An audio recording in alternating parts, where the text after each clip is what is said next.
What is up, guys? It is Josh season, and today we are coming at you for a moto vlog, and we are on a little bit of a different motorcycle. As you guys can see, we are on the Bmw K1600 bagger from BMW. This is their newly redesigned K1600. They developed it in a bagger kind of form. It has a lot of cool tips, tricks, features, and today we are not going to get into a full review of this motorcycle. That is going to be coming up in the next few days, but we are going to take this motorcycle and we are actually riding to Josie's Hideout here in Southern California. Josie's Hideout is a motorcycle bar way out in the Santa Isabel area. That's kind of down towards Anza Borrego State Park. So we are leaving Orange County right now, and we're heading out that way.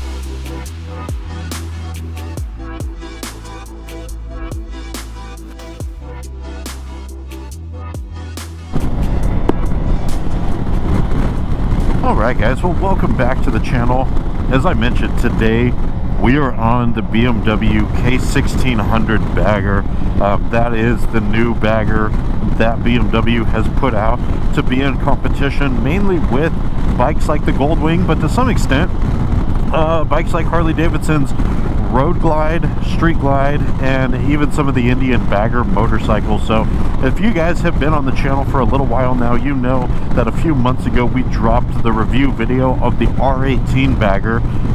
This to me is BMW's, obviously this is a different engine on the motorcycle. To me this is a lot more luxurious than the R18 kind of lineup. Certainly has this has a 6-cylinder engine on it, which is nuts for a motorcycle. And BMW has put out variations of this motorcycle for a while now. Kind of started with the K1600 and the K1600 GT and GTL motorcycles, and then last year they released this bike as the bagger bike. So this bike is going to sit a little bit lower. You're going to get things like these fancy floorboards here in front of you, but a lot of the same creature comforts that you're going to get on the K1600. So this is my first official ride on the motorcycle, so I'm here to just kind of talk you through my first impressions. And this is coming from somebody that rode Harley Davidson's bagger motorcycles for a long time. And so the first thing that I noticed right away is just the amount of power that this 6-cylinder K1600 motorcycle is putting out. I believe it has over 120 foot-pounds of torque, and as you can see on this gigantic 10.25 inch TFT display here, it redlines at almost 9,000 RPM. So this bike is certainly tuned to be very, very sporty, which surprised me when I got pulled out of the gas station. This thing really does rip.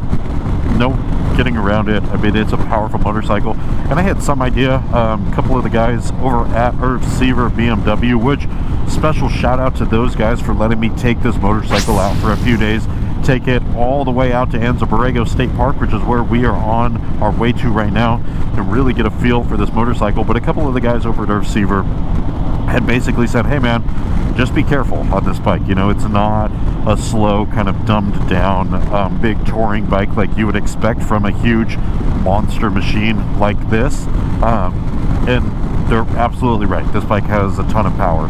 But one of the immediate things that I've noticed, and we're on the freeway here going 75 miles an hour or so, is just how smooth this motorcycle feels.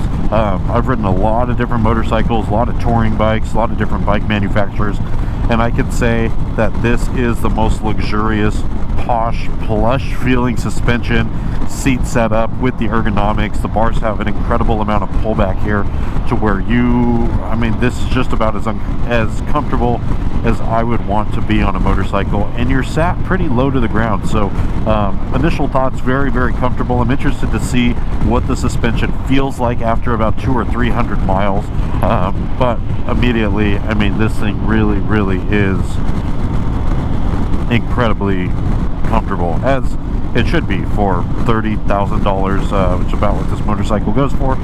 And for that $30,000, you are going to get all of the creature comforts. Obviously, you have a ginormous 10.25-inch TFT display, which in my opinion, BMW is making the best displays on the market of any motorcycle manufacturer right now. And you can see you have a gigantic menu that you can toggle through all of your settings. I mean, this bike comes with heated grips, heated seats. It has an electronic windshield that you can raise and lower. So right now I have the windshield in the most upright position, and if I wanted to get some fresh air, I can just hit the lower button and watch the windshield go down, and you get all of the air that kind of just goes upper chest to top of your head.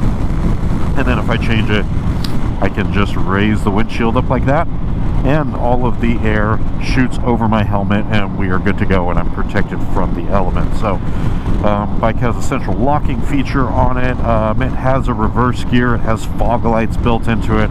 I mean, it is truly loaded with everything that you could ever want on it. It has external speakers here, which are decently loud.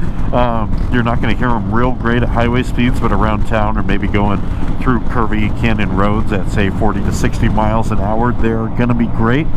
And then one of my favorite features of this bike is because it is so loaded with tech features is you have some favorite buttons down here. You have 1, 2, 3, and 4, and those are actually fully programmable favorite buttons where you can create shortcuts to the motorcycle. So one of the knocks that I had against this motorcycle is that there's not a heated grip or heated seat button here that you can easily get to.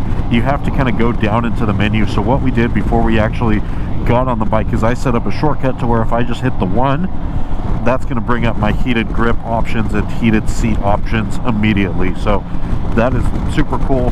And then same thing with suspension. I went ahead and set up number 2 to basically give me quick control over my suspension. So right now it's in the cruise setting, but I can set it to the road setting if I want to. And you can see, I mean, it has Hill Assist Pro, traction control, all of that kind of stuff built into the motorcycle. So first impressions here, this bike is really, really nice. I mean, for the type of person that wants to be as comfortable as possible going across the country, this is definitely a top contender.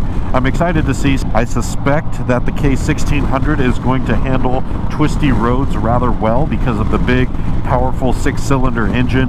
And honestly, even though this bike is heavy, I believe it's coming in at around 800 pounds, it doesn't feel heavy. It feels light and nimble enough at higher speeds, yet to be determined at slower speeds, but higher speeds, it does feel very agile. I mean, you can rock this bike back and forth very easily, and with your feet in mid kind of position, it feels aggressive enough to where we should be able to have some fun on this and the twisty roads. Another thing, first impression here is just these gigantic mirrors that you can see. I mean, you really can see so much behind you through these mirrors. To me, I think they're the best mirrors I've seen on any motorcycle stock. So shout out to BMW. They are smooth from 0 miles an hour going up to just about as fast as you want to go on them. So there we go. Yeah, so I guess my first impression on this bike are it's pretty stinking nice. Very comfortable, but also very expensive. So this is going to appeal to somebody in a very specific just stage of life that can spend $30,000 on a motorcycle. But again, a lot of your fully built out Harley Davidsons like a Electric Glide or the Road Glide Ultra or something like that are going to come in at this kind of $30,000 price point. But I would say for what you're paying for, you are getting so many more bells and whistles out of the BMW K1600 bagger for $30,000 than you are going to get through any of the other motorcycles right now on the market. So BMW definitely has that going for them. Alright, well, we're going to pick back up in just a few minutes, and we're going to get into some twisty roads and see how this motorcycle fares on some canyon roads here. Alright guys, well, we are coming through some twisty areas here down in Indian Reservation territory down in Temecula, California. I think this is where the K1600 bagger is really going to shine, in my opinion. So for the last 50 or so miles, I've been riding this motorcycle trying to get a good gauge on what category this bike is supposed to be. When I got into this bike, you know, I thought this was going to be, obviously they call it a bagger, so I'm thinking touring motorcycle, firm, planted, heavy, just, you know, wants to go in a straight line, super comfortable motorcycle. And while this motorcycle does do that, it is very peppy. It has a 6-cylinder engine in it. It's redlining at about 9,000 RPMs. It feels sporty. It has a very nimble front end on it. Your weight is going to be higher on this motorcycle, and so it's going to be easier to throw around in corners.